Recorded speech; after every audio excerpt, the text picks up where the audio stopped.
Well, hello and welcome to our webinar today. We're going to be starting quite shortly.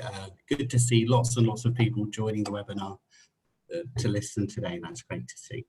Okay, so the webinar today, where should I retire? So first of all, thank you very much for joining us. We really appreciate your company. Today, we're going to be thinking about retirement destinations. We're going to also consider that all-important UK tax connection for you as well. To introduce myself, my name is Peter Webb. I'm the International Tax Manager for the Fry Group, and I'm talking to you today from Singapore. Shortly, I'm going to hand over to our keynote speaker, our main speaker, Dominic Volek. After Dominic, I'm going to follow up with some comments on the UK tax front, and then we're going to answer some of your questions, or at least do our best to. So just a couple of housekeeping notes to start with. If you'd like a copy of today's slides, our contact details to request those are going to pop up at the end for you. If you want to ask any questions as we go through, then there is a Q&A button, which is going to allow you to do that. So just pop your question into the Q&A box, and that's where I'm going to pick them up from at the end. Please do be aware, if you pop them into the chat box, I'm not going to see those, so it is that Q&A button for you. So we're going to have lots and lots of questions from you, I'm sure. That's going to be good fun. We're actually going to be asking you some questions as well. That might come as a bit of a surprise, but we have our first question for you right now, and that'll be popping up on your screen. And that is, in which region or regions have you considered retiring to? You are allowed to tick more than one option. So what I'm going to do, I'm going to give you a little bit of time just to think about that and pop your answers in. Should be interesting to see what response we actually have for you. Okay.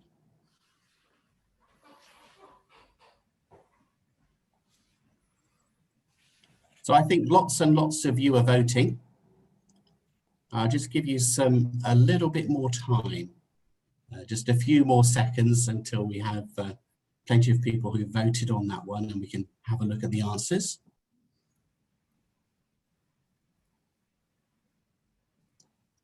Okay, do we want to have a look at the answers for that one and just see what you said?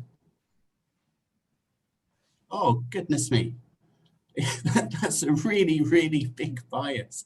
So 75% of you are actually considering Europe. That's really quite intriguing. 25% in Australasia. Goodness me, that really is quite a surprising result.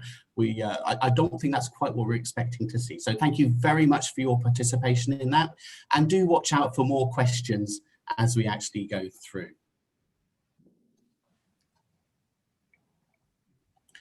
Okay, so I'd like to formally introduce our keynote speaker today, Dominic Volek. Dominic is the managing partner of Henley and Partners here in Singapore. So at this point, I'm going to pass over to you, Dominic. Thank you. Thanks, Peter. Good afternoon, everyone from Singapore. Having a chat with Peter during the week. I believe it's a good morning to probably the majority of you. So it's definitely a privilege of mine to be speaking to you today. As Peter mentioned, I'm the managing partner for Henley and Partners here in Singapore, and actually also for our London office, although it's been a while since I've been there with the current lockdowns and that. So interesting first poll there. I think I'll clearly spend a little bit more time perhaps on the European options in terms of what we will speak to today, but I'll try and get around the world as much as possible. There's clearly a lot of information I can give you, and there's a lot of options available for a possible retirement destination. And some of you might be thinking, the ideal scenario is to spend a few months in Southeast Asia and a few months in Europe. And so I'll try and touch on as many of these as possible. Anything I don't get to today, or any sort of real sort of nitty gritty around the details that you might need, please do get in touch with Peter and the team, and I'll be happy to set up a call and go through the various options. So I thought I'd just give a quick introduction to our firm. So Henley and Partners, we're the global lead in residence and citizenship planning. So we specialize in advising, typically high net worth individuals, or at least financially independent individuals and their families, with gaining either residence or citizenship in the various countries around the world that offer what we call investment migration programs. So typically when you're looking to retire to a destination, you're usually not looking to work. So that sort of takes all of the options around skilled visas or work permits off the table. So today, and certainly from our perspective, we only specialize in investor visas, assisting our private clients and working with, of course, partners such as the Fry Group extensively throughout the world. And we've been doing that now for over 20 years. So we've got the private client practice. We also have a government advisory arm to the business, where we strategically advise various countries on how to design and implement these investment migration programs. So I thought I'd maybe just start with something that may appear obvious, but just to make clear the distinction between citizenship and residence, and in fact tax residence. So when we're speaking about citizenship, key for a lot of our clients is that's what allows you to hold a passport of that country. It's not subject to any types of conditions. Once you're a citizen of a country, it's not really something you can lose. It affords you the protection of the state, and key, it gives you the right to settle in that country as well. And of course, allows you your international travel and visa-free access to the world. Residence is, and this is more physical residence. So having a resident permit or a resident card of another country allows you usually to live, work, and study in that country. And of course, if you're talking about, some of the programs in Portugal, Spain, these are particularly interesting now for a lot of our clients that are British because of Brexit, and we'll come to that whole discussion a little bit later. So a residence permit or residence by investment is often subject to some type of condition, whether it's keeping that investment or physically spending some time in that country.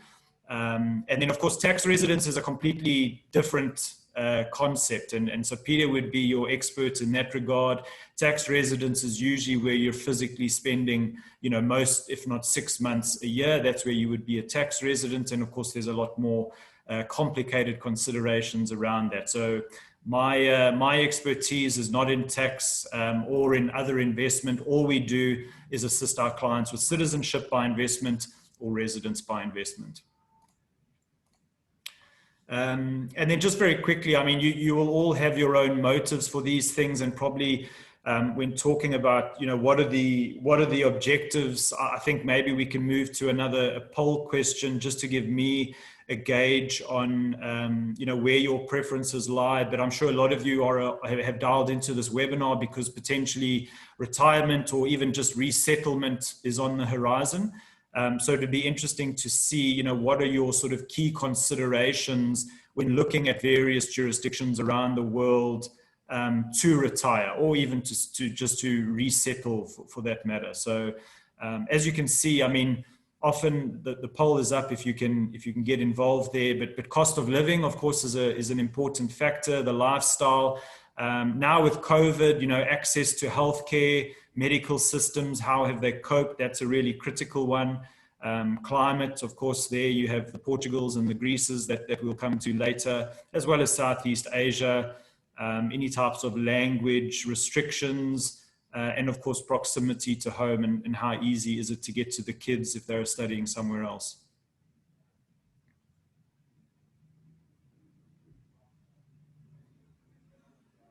And you see on the slide as well, we've got taxes there as a consideration, and naturally that would be something to think about, because often the only time you can really become more tax efficient is to physically relocate to a more tax-friendly jurisdiction. But as I said, that usually would require you to actually physically spend, if not 6 months a year, then certainly more time in that jurisdiction than in any other.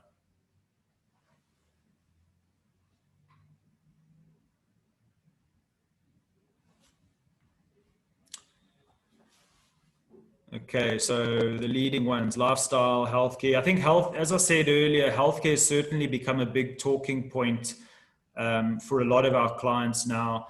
We've done a lot of citizenship by investment. So I'll take Asia as an example because I'm aware not everyone on this call is necessarily holding a UK passport, but from an Asian perspective, the big driver for our clients has always been looking to get a better citizenship or a better passport for travel purposes or lifestyle, access to Europe. That was always a big driver.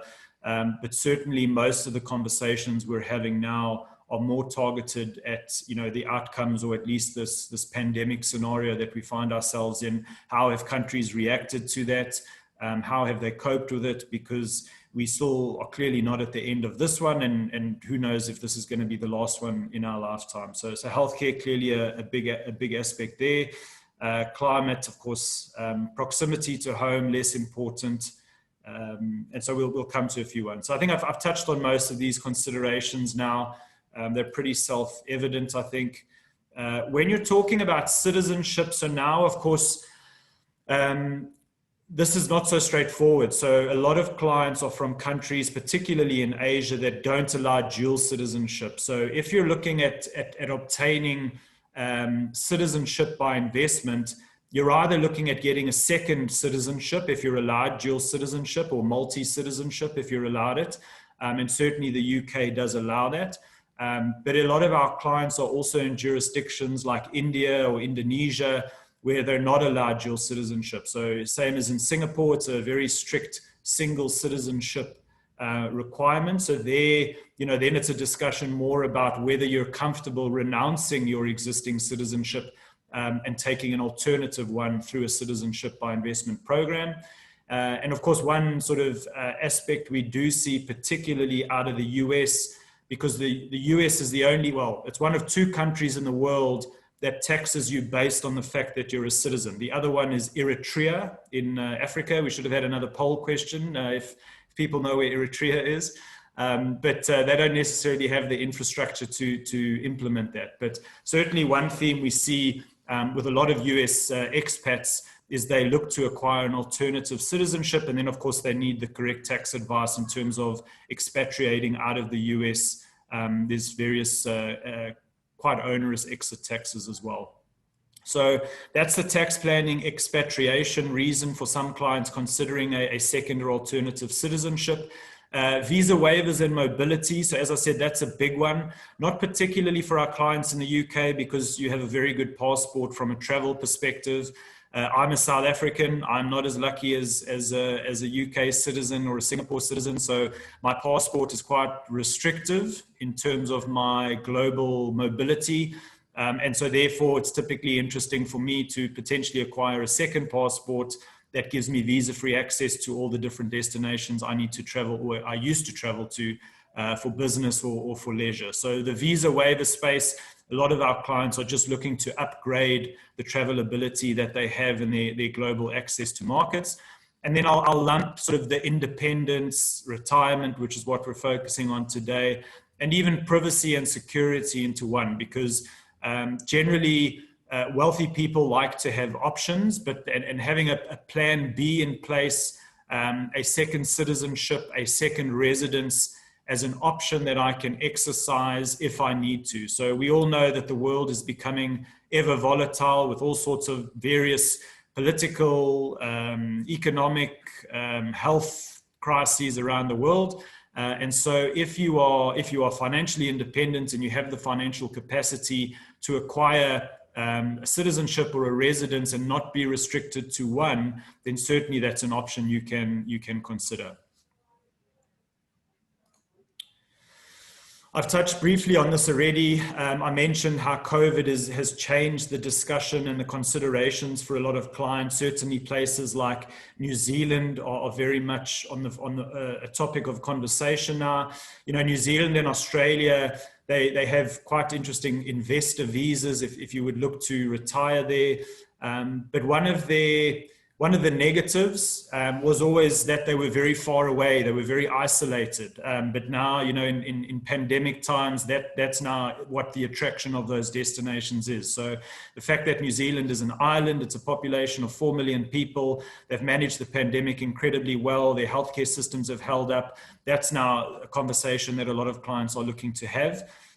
Maybe on that note, again, just a final poll question from myself before I get into some of the details is I would be interested to know, you know, whether the current COVID situation has changed your own plans in terms of locations that you would consider for retirement. I know in Singapore we have a lot of conversations. People, especially expats here, you know, they consider Bali for, you know, a couple of months or somewhere in Thailand. But maybe, you know, in terms of access to healthcare, these sort of, particularly in more remote destinations in these bigger countries, that could be something that maybe is not so interesting anymore. So it'll be interesting to see whether the current pandemic that we find ourselves in has actually impacted your own thought process in any way.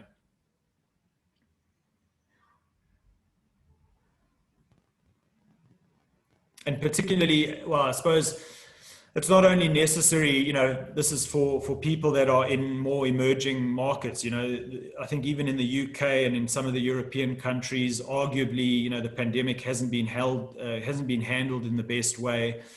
Certainly healthcare systems around the world, whether it's tier one or tier one countries or emerging markets, looking back, of course, things could have been handled better in most countries now. And certainly some countries have done a better job than others.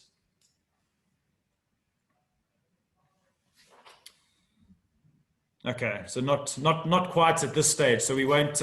We're probably all sick of hearing about COVID and the pandemic anyway. So we won't spend too much time on that.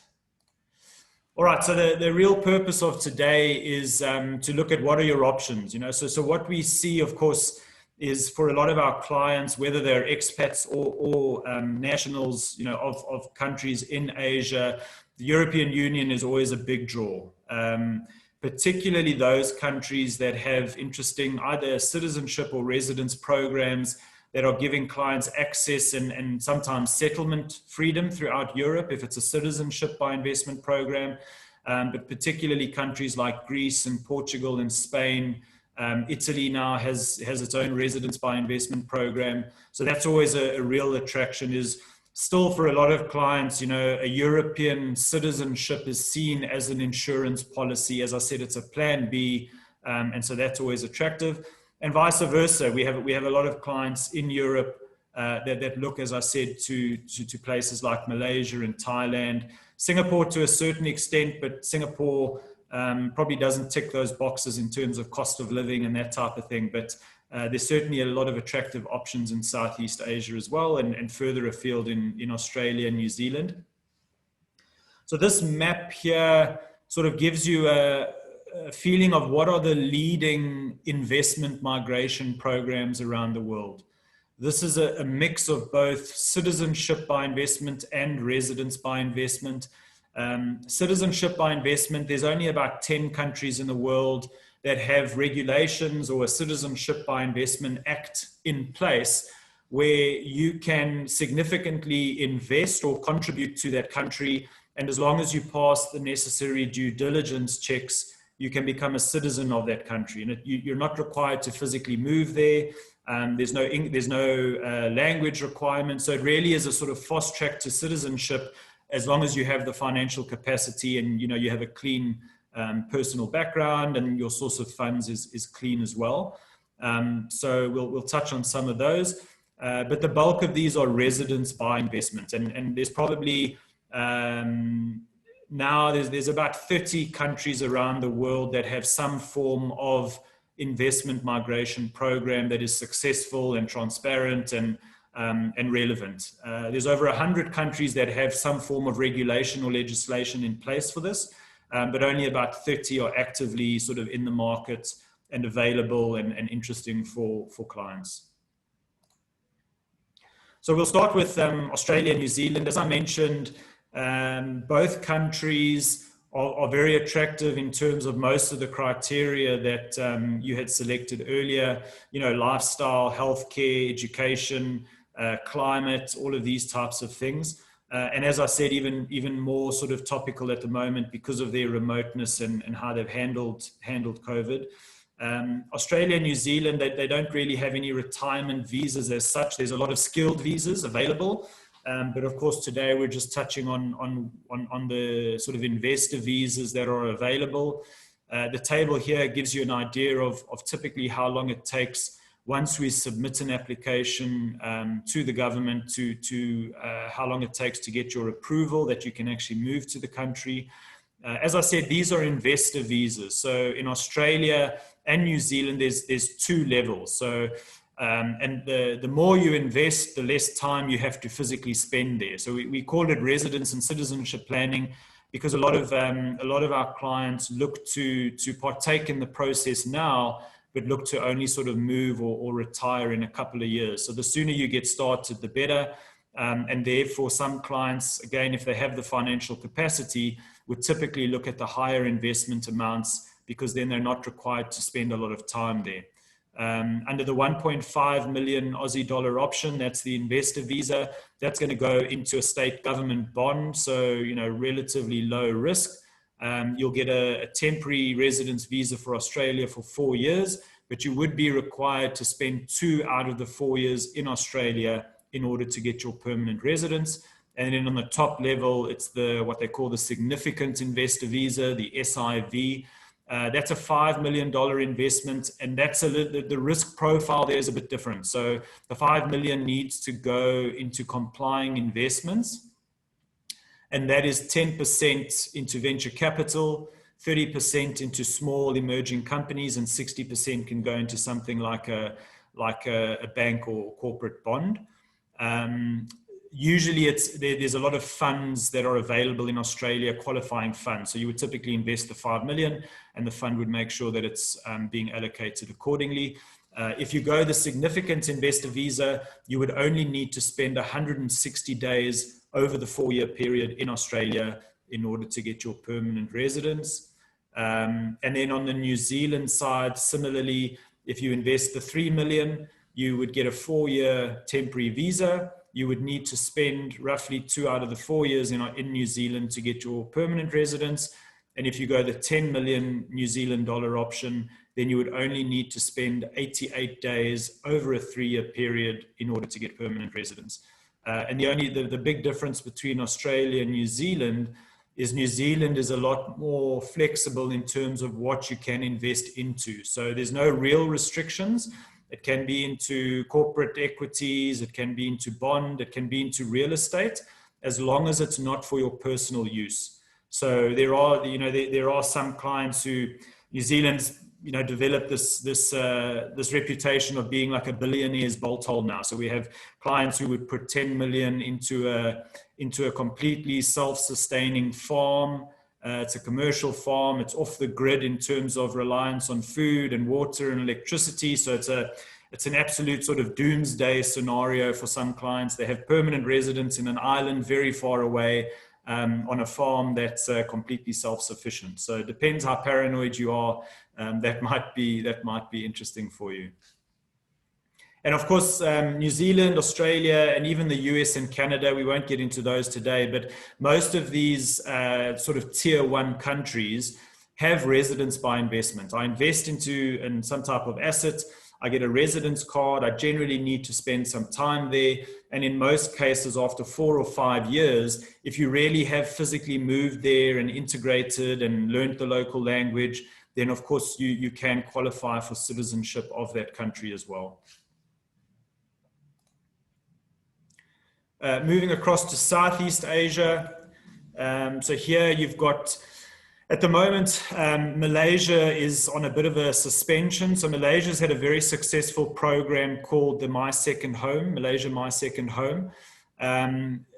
The sort of thresholds and requirements are relatively low when you look at other programs. So, if you're below the age of 50, it's the equivalent of, it's probably, that's about 70,000, 80,000 US dollars. That's a fixed deposit on a local bank account. If you're older than 50 years old, then it's only about $40,000 that you put down as a fixed deposit on a bank account. And what you get there is a 10-year long-term visit visa, which lets you live in Malaysia and come and go as you please. And after 10 years, you can renew that as well. So quite interesting. The program started back in 2012. They've had well over 40,000 people do it. So it's quite a well-established program. But just last, I think it was in June, July, the government has temporarily suspended it. They're looking at a few things, and that should open again at the end of the year. But a very successful program. Again, a lot of expats, particularly, have houses in Penang or maybe in KL. So that's an interesting one. And certainly Malaysia ticks a lot of the boxes in terms of the cost of living, the climate, and healthcare, and that as well. Thailand is quite interesting. So in Thailand, you have what's called Thailand Elite. It's quite a flexible option. So Thailand Elite technically is a long-term visitor's visa, long-term tourist visa. But when I say long-term, you can get it for either 5, 10, or 20 years. So it is not quite permanent residence, but 20 years is a long time. And again, you can always renew it. And the way they look at it is it's basically like a membership. So you're paying a once-off application fee, and that can range from 500,000 Thai baht, which is about 15,000 US, up to, if you want to do the 20-year option, that can range from $1 million to 2 million Thai baht, which is about 30 to 60,000 US. It's targeted at retirees, at successful entrepreneurs, at businessmen, because it gives you a longer horizon in terms of your ability to live in Thailand. But it also comes with a lot of interesting VIP privileges, like VIP, access through the airport. It comes with limousine transfers to and from the airport every time you come. And for those golf and spa enthusiasts, the top option even gives you 24 rounds of golf a year and 24 spa treatments. So it's very much a VIP type residence program.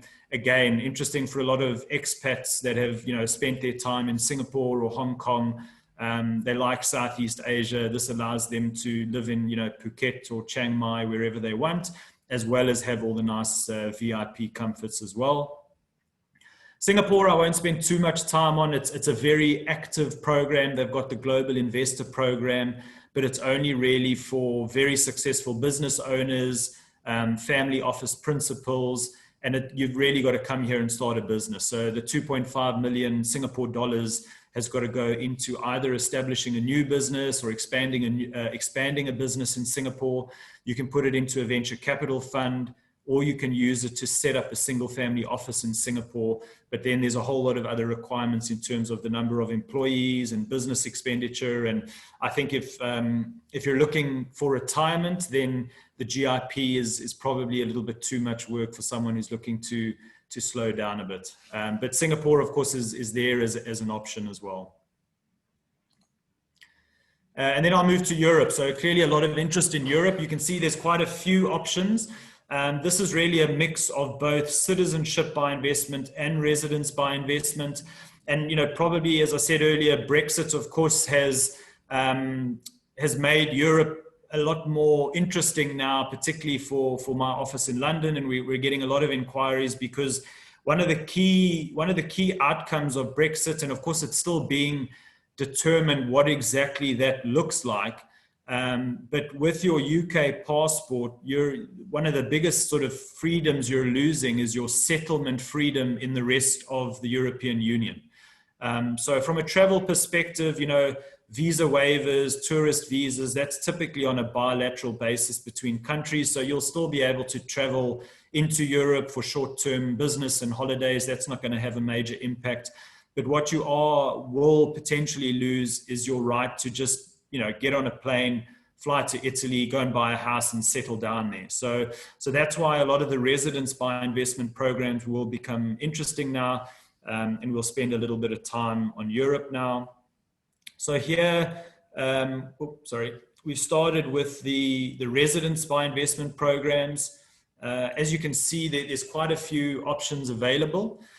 And here, again, residence by investment, the general concept here is you're going to invest usually into real estate. There are a few options in some countries, but it's typically an investment into real estate, anywhere from 250 to 500,000 euros.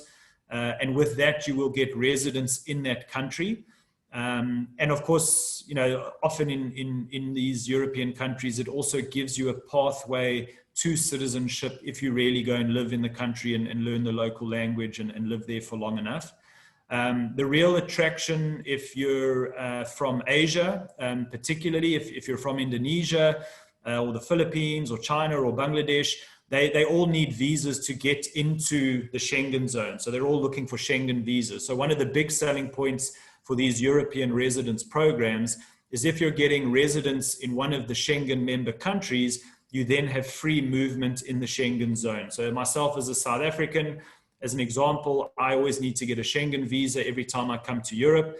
I can now go and buy a house in Greece for 250,000 euros.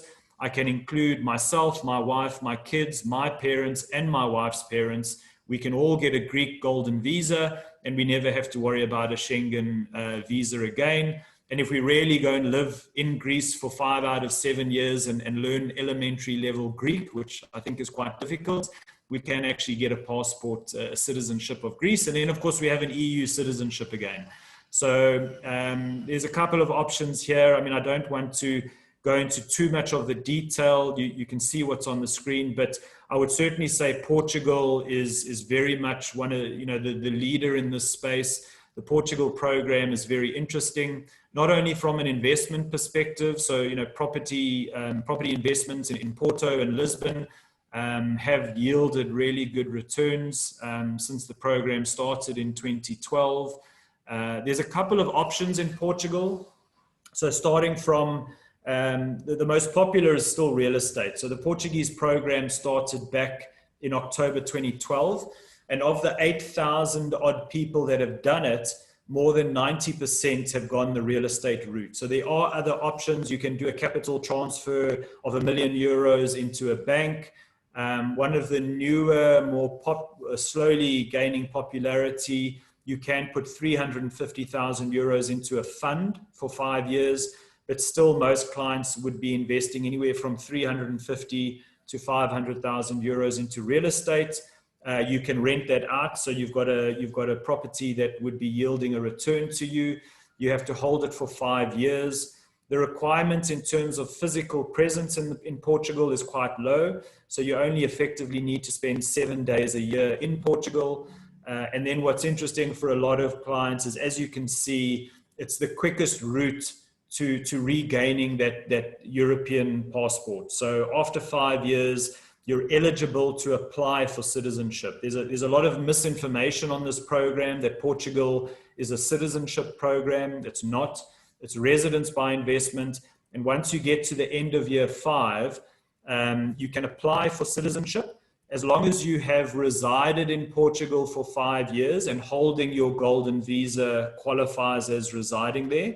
Of course, you have a clean criminal background, and you would still need to learn elementary level Portuguese. Then you're eligible. It's a separate application for citizenship, and you can get it later. And a lot of the other countries work in a similar fashion. As I said, that's about, I think, as much detail as I'll go there. I'm sure there'll be some questions which we can also go through a bit later. And then a word on citizenship by investment. So a lot of clients, as we said earlier, are interested in a second citizenship or alternative citizenship if they're only allowed one. And in Europe now, you have five very good options. 3 of them are in the European Union. So these are direct access to reacquiring, if you're a UK citizen, your EU access. You've got Austria, which, as you can see from the investment amounts, is on the very top end. Austria is quite a complicated and a long process, but we are able to assist clients with that. In terms of the European Union, the 2 go-to programs are without a doubt Malta and Cyprus. So both have citizenship by investment programs with very clear requirements, documentation, due diligence, and then you can get the citizenship. They're both very good passports. So from a visa-free travel perspective, they're very strong passports. And of course, as I said earlier, they're European Union. So I've got a UK client here in Singapore. He's been here for over 20 years. And he had a few properties in Europe, and he was concerned around how Brexit meant that he was going to lose that settlement freedom and to Europe. So he's come to us. He bought a villa in Cyprus for 2 million euros, and now him and his whole family have their EU citizenships again. So he's got his British and Cyprus. So that's one of the things to consider. Cyprus is primarily a real estate investment. You can see there is a donation element to it as well. You've got to hold the property for 5 years and then you can sell it. But the main applicant will always have to have $500,000 of real estate in Cyprus. The process is quite straightforward. 6 to 8 months is a bit ambitious. The whole process now probably takes about 12 months in Cyprus. Malta, the program's currently undergoing a bit of a change. So Malta's a very popular program. Version 1 of the program is now closed. Version 2 will launch probably in the next month or so. So the programs are not that different, but again, it's an EU citizenship. And then just a word on Montenegro and Turkey. So these, of course, are not EU members, but they are European countries. I'm sure some of you on the call have been on holiday to these places. They also have direct to citizenship by investment programs. Montenegro is the latest program that was launched in October last year. So it requires a 100,000 euro donation per application, plus you need to buy real estate, 250,000 euros if it's in the north of the country, or 450,000 if it's in the south. The interesting thing, of course, about Montenegro is that it is an official candidate member to join the European Union, and the last estimates is that would probably take place by 2025. So we have a lot of clients that potentially don't have the liquidity to do a Malta or Cyprus, and therefore they look at Montenegro because they can get a citizenship within 6 months.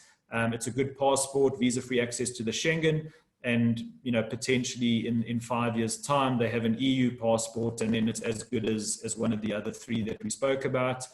And then a final word on Turkey, just checking my time. Final word on Turkey. Turkey has also an interesting program. It's not the strongest passport from a travel perspective, but it is a second passport if someone wants that. It's 250,000 euros into real estate, and you only have to hold the real estate for 3 years, or you can actually just stick a €500,000 deposit on the bank for 3 years. So, and from Henley's perspective, just so you're aware, we've got offices in all these jurisdictions, and we offer a full sort of hand-holding A to Z service if any of these are interesting for you. And then I think is this last on the list, so we'll just shoot to the Caribbean. So we had a few people in terms of the destinations they're considering that marked sort of more exotic locations. So maybe just a word on the Caribbean. I know it's a hot spot certainly for tourists, both from the UK and the US in particular. It's quite far from Asia. I think it took me about 51 hours to get home a few years back from Antigua back to Singapore. So it's quite far away. The Caribbean has always been interesting because these are all independent Commonwealth countries. So they've all got very good passports from a travel freedom perspective, visa-free access to Europe and the UK and Singapore and Hong Kong. But interestingly, again, the last time I mentioned COVID, I promise, is that they're also small islands with very small populations. So now all of a sudden we have a lot of interest out of Europe where clients are thinking, well, if I have a St. Kitts and Nevis passport and something like this happens, I can fly to the country I'm a citizen of. There's only 40,000 people on the island, and I can isolate and control, my exposure to these types of events quite well. So that's just another element of why the Caribbean has become a bit more interesting now. And certainly we're seeing a lot of interest out of the US and renewed interest out of Europe and the UK as well in these options. So how does the Caribbean work? So this is all citizenship by investment. So you're going to invest or donate into the country, and you will become a citizen and therefore obtain a passport. You can see the processing times conservatively are roughly 6 months. Very good travel documents in terms of the passport. And the model is the same throughout the Caribbean. So you can either donate to the government, and that's typically into either like a hurricane relief fund or a sustainable growth fund. So these islands, of course, use these in terms of recovering from natural disasters. And of course, now with COVID, sorry, that's the last time, hopefully. Now with COVID, the tourism market is also significantly affected there. So, they will look to these citizenship by investment programs to raise much needed government revenues to also, keep the economies going. So you can either donate anywhere from $100,000 to $200,000, depending on the size of your family. Or, of course, what is very popular is you can also rather invest into real estate. And that real estate is usually into a relatively hassle-free 5-star managed resort, whether it's a Four Seasons or an Intercontinental, or Six Senses, Kempinski. So they're typical 5-star Caribbean resorts, and you're buying a unit within that resort, which is then, into a rental pool managed by a company. You can probably use it a few weeks a year, and otherwise you just take a modest distribution out of that each year. So that's the Caribbean in a nutshell, interesting for that purpose. Of course, there's no requirement for you to actually go there in most cases, and we can do everything through our offices. But I think if you're retiring, spending a good couple of weeks or months on these Caribbean islands is certainly worth it. So that's about it from me. A bit of a whirlwind tour of what's available. As you can see, there's a lot of options, and there's a lot more information on each of these options. So maybe I'll stop there, Peter, hand back to you, and then we can deal with some questions a bit later. Okay, all right. Thank you very much, Dominic. That was really, really interesting. Preparing for this webinar, actually, my wife and I discussed our retirement destination, and I think we're going to end up somewhere close to Hadrian's Wall, funnily enough, which brings me on to the UK tax connection. So what we'll do is just have a very quick whiz through UK tax, because what we do want to get to is to those all-important questions that you've been asking as we've gone through. So just some really important considerations for you. What taxes will you pay in your retirement destination? That's hugely important to understand. What's your ongoing liability to UK tax? The UK tax has a very confiscatory tax system, so you need to understand that. Is it important to remain UK non-resident? Is there an advantage to that? And if so, how do you do that? And does your retirement destination have a friendly tax agreement with the UK? That's hugely important. And the last bullet point there, can you escape UK inheritance tax? Actually, perhaps I need to put that as the top bullet point. That maybe is very high on the agenda. We'll make a comment on inheritance tax in just a second. So what taxes are you going to pay in your retirement destination? Do take local advice in your retirement destination. There can be some really nasty surprises. So if you can maintain that UK non-resident status, your liability to UK tax is really limited. Your liability to UK tax as a non-UK tax resident is usually determined by an applicable double taxation agreement. And at this point, I have another challenge for you, another question. So you're going to see a question pop up on your screen now. So you are UK non-resident, but you have that legacy UK pension.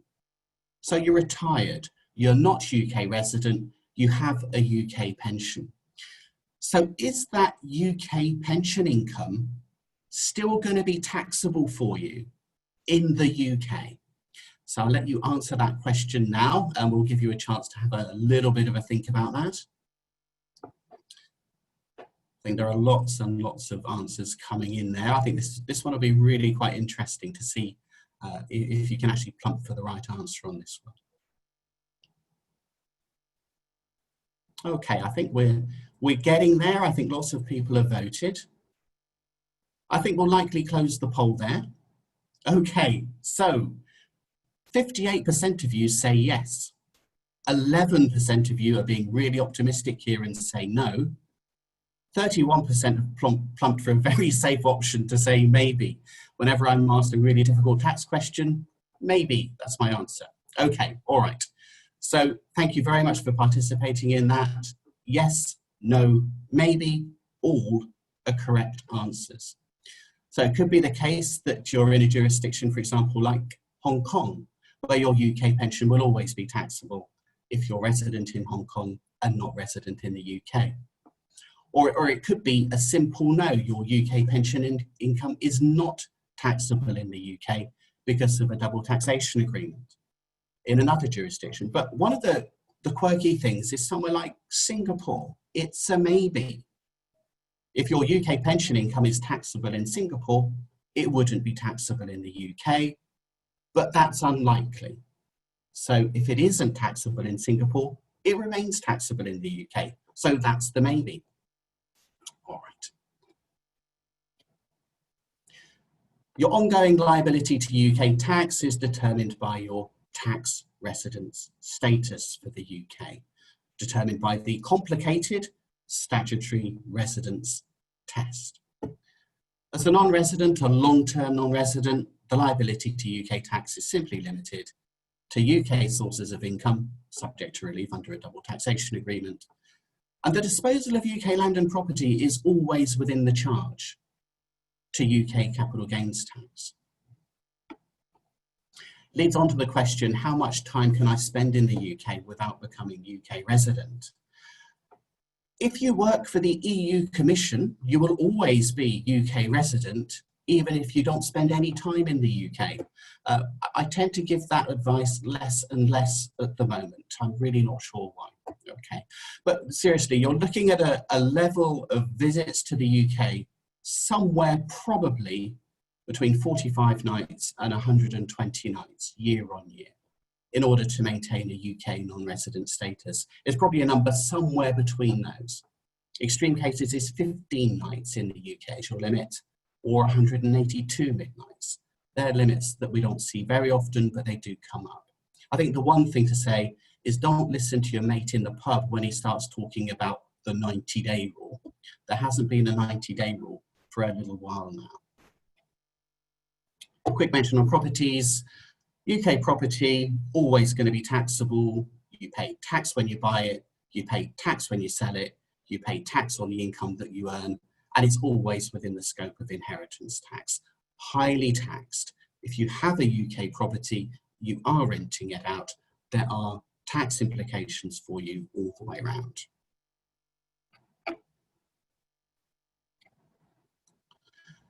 Investing tax efficiently for retirement, enormously important to have that conversation as early as possible.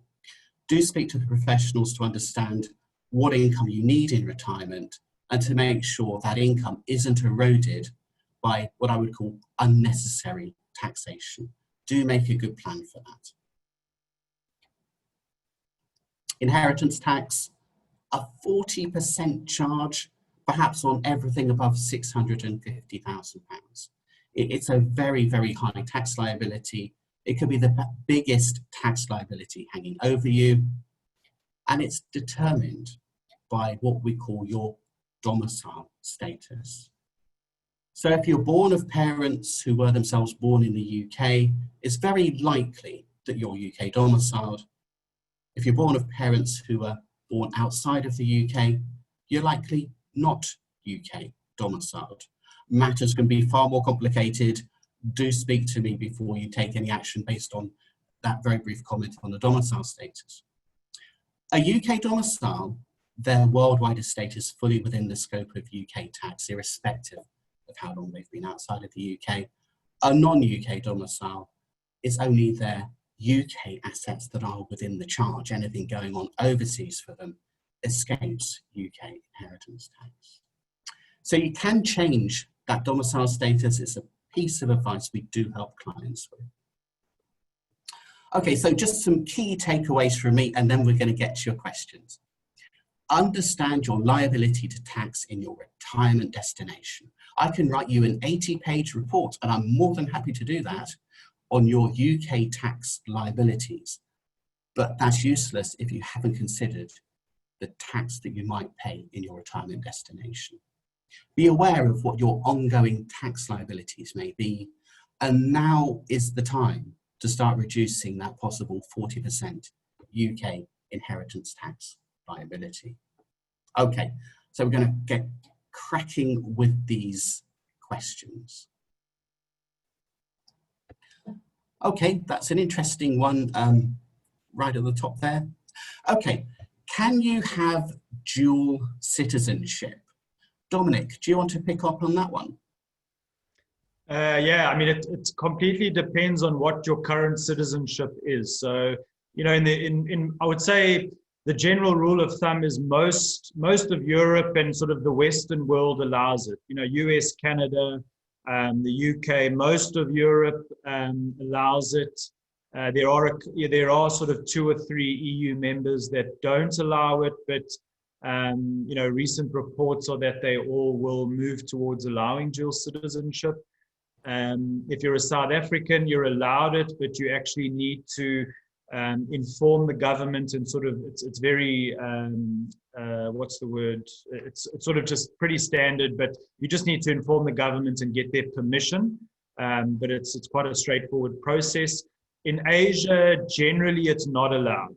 In terms of the markets where I spend my time, the Philippines, Bangladesh, Sri Lanka allows it, but the vast majority of Asian countries don't allow it. And then obviously, if you're an Australian or New Zealander, it is allowed. So once, you know, our process is, the first question is always, what's your nationality? And then we will advise you as such. And of course, if you're allowed it, then that's great, and you can proceed. And if you're not allowed it, then, you know, you've got to get comfortable with the fact of potentially renouncing your citizenship of birth in order to take another citizenship, and also get the right advice on what that means. You know, so it's very difficult, as an example, for an Indonesian to renounce their citizenship because then they can no longer own land in Indonesia. So there could be repercussions of that. In a market like India, we find generally our clients there are more open to the idea of renouncing their citizenship, because the rights that they will lose mainly is that they cannot vote and they cannot own agricultural land. So those are not, you know, key parameters for them. They're comfortable to do it. And the great thing in India, just as an example, is there, when you renounce, you can take what they call is an Overseas Citizen of India card, an OCI card. And that still lets you run your business. It lets you come and go and live in India. So each country will be unique, but it'll, as I said, it all depends on what your current nationality is. Okay, thank you very much. Okay, so are the Australia and New Zealand visa investment per person or per married couple? Yeah, it's per family. So you would typically always, in all of these programs, the main applicant always has to be above the age of 18. They can include their spouse and their minor children without any limitations. And then depending on the country, you can, in most cases, include adult children up to either sort of usually between 26 and 30, depending on the country. Adult children would typically have to be financially dependent on that main applicant. Sometimes usually they have to be single, and sometimes we have to prove that they're enrolled in full-time studies as well. So each country will be a little bit different. And then in a lot of particularly in Europe and the Caribbean, you can also include parents of the main applicant, and in some cases, parents of the spouse as well. So it really is, it's a full sort of family that goes in under that investment level. And of course, if you're looking at citizenship by investment, it has a generational impact. So, you know, we have the Malta and Cyprus, these are significant investments, but a lot of our clients that do that, this is now going to be a big investment now, but future generations, that citizenship will just be handed down. So it really is something that has a generational impact on your family going forward. Okay, thank you. Any comment on Switzerland? Yeah, so Switzerland is often asked about. Cost of living probably not that high on the list, but Switzerland doesn't really have a a citizenship or normal residence by investment program as we've looked at today. But in Switzerland, it's very much around taxation. So typically, so we've got an office in Zurich and Geneva, and my stock standard sort of opening is always, we are not tax experts, we don't give tax advice. But in Switzerland, we are, because the way the program works is it's around the lump sum taxation. So if you would like to go and reside in Switzerland, you would have a chat with our office there, and it starts by selecting which canton you would like to settle in. And then we would basically assist in negotiating with the authorities in that canton on what lump sum taxation you will pay each year in order to reside there. So it's only really interesting if you really want to go and live in Switzerland, and also if you're paying a high global tax bill, because it can range anywhere from about 150,000 francs per year up to 1 million francs if it's a very popular canton. Okay, absolutely great. Okay, this is a bit of an interesting question. Which countries are considered best bet in terms of climate change? Well, that's one I probably can't answer with any particular authority. I can't say I'm an expert on climate change, but I know there's a lot of really good reports out there. I think Mercer has a really good report that ranks all the countries according to various dynamics. I can see if I can dig that report up, but that would certainly be one of the parameters that they rank cities and countries in terms of. Okay, all right. Is it possible to apply for a Portuguese golden visa now, or is it necessary to wait until the end of the UK's transition period at the end of this year? Yeah, you've got to wait. So we're getting a lot of inquiries from UK citizens about Portugal. At this stage, it's just not clear. Portugal and the UK have a very good relationship. So I have clients out in Asia where the initial inquiry is from a British national, but they're now married to an Indonesian or a Vietnamese or a Russian.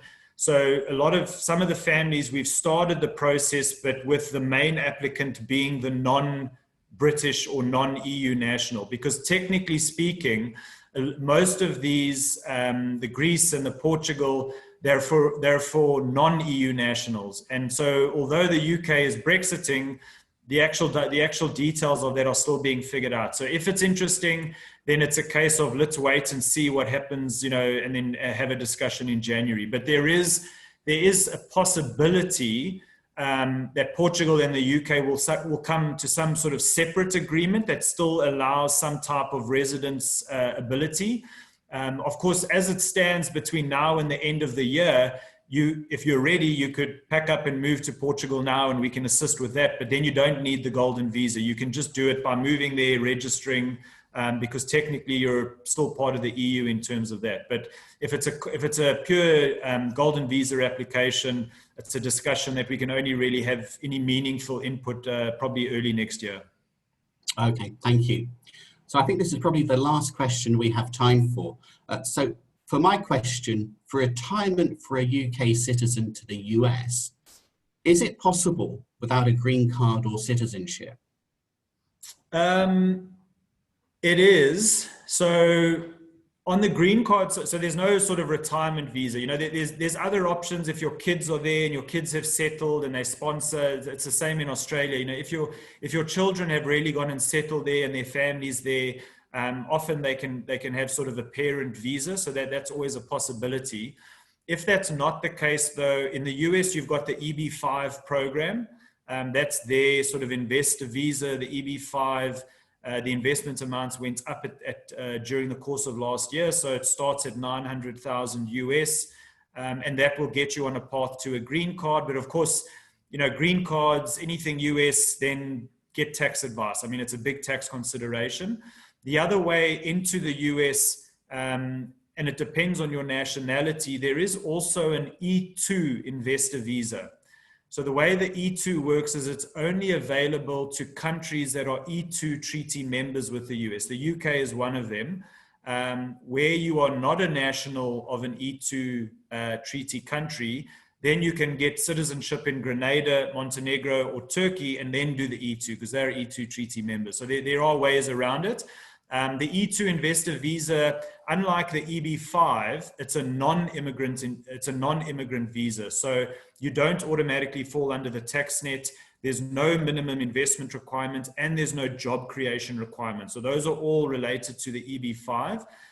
But what you would need to do is invest into a business, and the investment typically ranges probably on average around $100,000 to $100,000, and it's a business that you have to have an active managerial decision-making role in it. So again, probably not the best solution for someone that's looking to retire and do as little as possible. But there are options. No, that's great. Thank you very much, Dominic. That's been absolutely great. I'm really sorry if we didn't get to answer your specific question. I know there are probably about 23 questions we didn't get to. So please do follow up with us after the presentation. We will do our best to help you. Okay.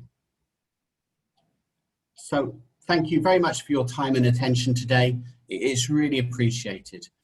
I know a lot of you today are familiar with the Fry Group, but for those who aren't, those who are new to us, a really brief introduction. We were established more than 120 years ago. We've helped thousands of people around the world and across generations. Today you'll see on the slide 8 offices around the world. We feel we can really offer a global perspective. 3 core areas of financial planning: tax, estates, investment. Our teams work together across those 3 areas and across countries to create the right balance for each client. Our core purpose, what we're about, our core purpose is to create financial freedom for our clients. We understand this means different things to different people. So we take time to find out what is important to you so we can structure your finances around your goals. Okay, so this is how you can actually get in touch with us. If you did want a copy of the slides, if you did want to follow up on a question perhaps that we didn't get a chance to get to, our addresses are all here. This is where you can get in touch with us. So I'll leave that up for a second, but actually I'll go back to that slide, but I did actually just want to say a really big thank you. First of all, for Dominic for his brilliant presentation today, and also for you for participating. Your questions have been absolutely great. We really did enjoy your participation in those polling questions as well. So thank you very much, and we'll just leave you with our contact details here.